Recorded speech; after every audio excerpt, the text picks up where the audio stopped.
Assalamualaikum warahmatullahi wabarakatuh. Hai anak-anak ustazah, kelas 5A Ali bin Abi Tholib dan kelas 5B Zaid bin Sabit.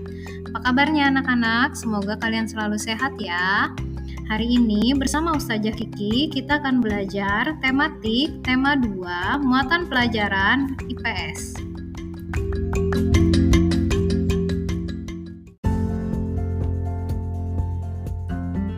Baiklah, sebelum memulai pembelajaran hari ini, mari kita bersama-sama membaca basmalah.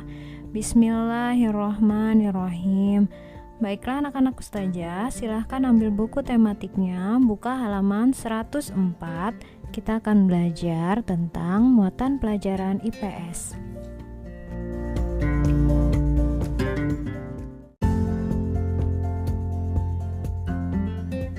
Pada hari ini kita akan belajar manusia sebagai makhluk sosial dan ekonomi.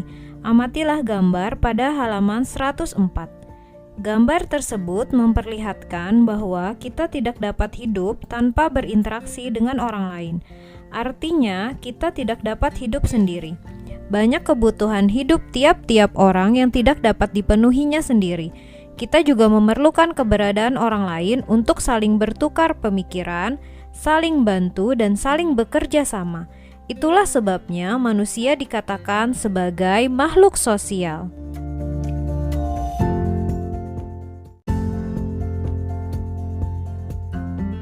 Hasil panen padi kemudian diolah menjadi beras. Beras diangkut dari petani ke agen-agen beras untuk disalurkan ke warung-warung yang menjual kembali beras-beras tersebut. Kegiatan ini memperlihatkan kegiatan ekonomi distribusi. Selanjutnya, konsumen beras termasuk orang tua kalian membeli beras di warung-warung, di toko, pasar, ataupun swalayan. Mereka kemudian memasaknya dan menghidangkannya di meja untuk dikonsumsi. Tentu hal ini memperlihatkan kegiatan konsumsi.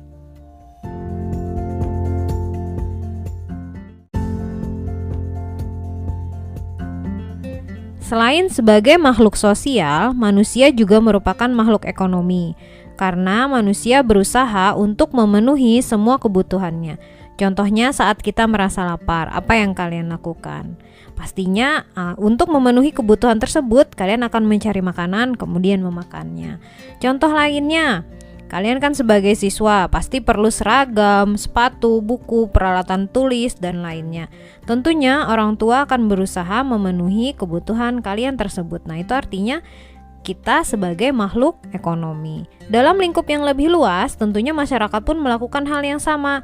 Saat ada kebutuhan yang harus dipenuhi, masyarakat akan berusaha memenuhi kebutuhan yang ada.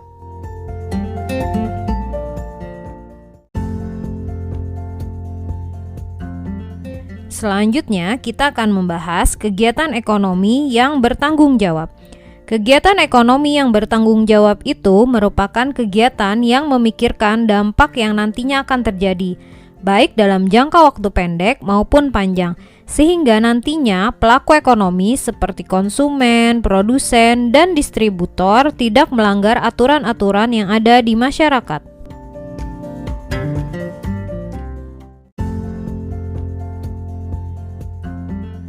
Sebagai contoh, tujuan yang diinginkan produsen dan distributor adalah memperoleh keuntungan. Untuk mencapai keinginan mendapatkan keuntungan tersebut, kadangkala ada kegiatan-kegiatan ekonomi yang mereka lakukan yang tidak bertanggung jawab. Misalnya adalah membuang limbah sembarangan. Seharusnya mereka olah dahulu limbahnya. Setelah melalui proses pengolahan limbah, hasilnya sudah aman, boleh dilepas ke alam. Itu sudah menunjukkan kegiatan ekonomi yang bertanggung jawab.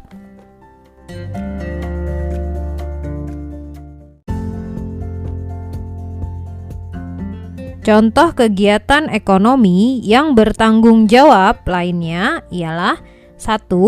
Produsen tidak mengambil sumber daya alam secara berlebihan. Artinya produsen hanya mengambil secukupnya saja. Yang kedua, harus menjaga persaingan secara sehat, tidak boleh ada kecurangan. Ketiga, mengonsumsi barang yang kemudian menjaga lingkungan dengan membuang sampah, pada tempatnya. Yang terakhir adalah mengonsumsi barang yang bermanfaat bagi kesehatan.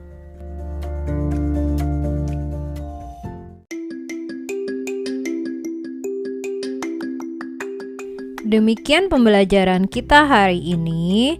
Mari kita bersama-sama menutup pembelajaran dengan membaca hamdalah.